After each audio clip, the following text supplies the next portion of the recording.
Which is better in your country, index funds or ETFs? If you live in Europe and want to start investing, you've probably heard about index funds and ETFs. Warren Buffett recommends them. Nobel Prize winners recommend them. It's the easiest way to invest and get good results. But what's the difference between index funds and ETFs? And which type of fund is better for you? Hi, I'm Tom Crosshill. I'm a professional investor who has invested hundreds of millions of euros in these funds. And here's how I put it. Index funds and ETFs are like iPhone and Android. They're basically the same thing. Both of these phones make calls, browse the internet, and shoot videos. They will get you the same practical results. And it's the same deal with index funds and ETFs. They get you virtually identical investment results. Which is better for you depends on 1. What's available in your country, 2. Which user experience you prefer, and 3. Everyone's favorite subject, taxes. So let's dive in.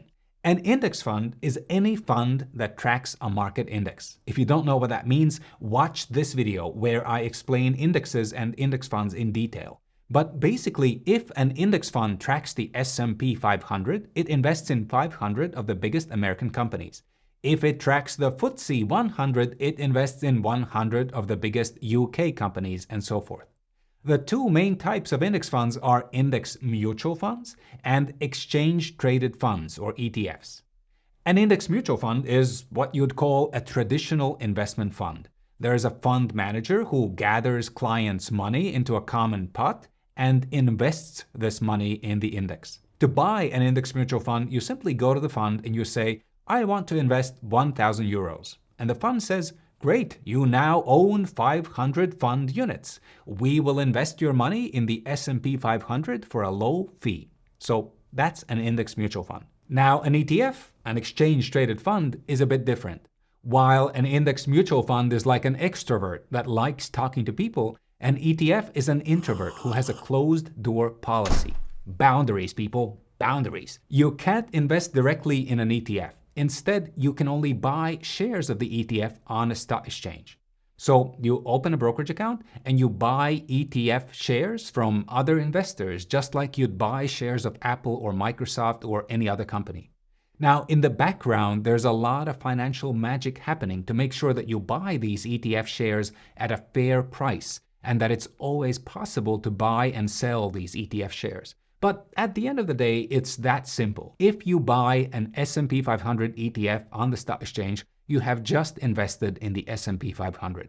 And your investment result will be pretty much identical as if you had invested in an S&P 500 index mutual fund. It's just that the purchase process was different. All right, but how do you choose between index mutual funds and ETFs?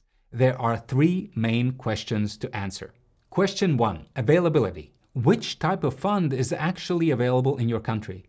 In many European countries, including most of Eastern and Central Europe, index mutual funds are hard to find, and ETFs are much more widely available. In bigger and richer countries, including the UK, Western Europe, and Scandinavia, you have access to both index mutual funds and ETFs. Question 2, convenience.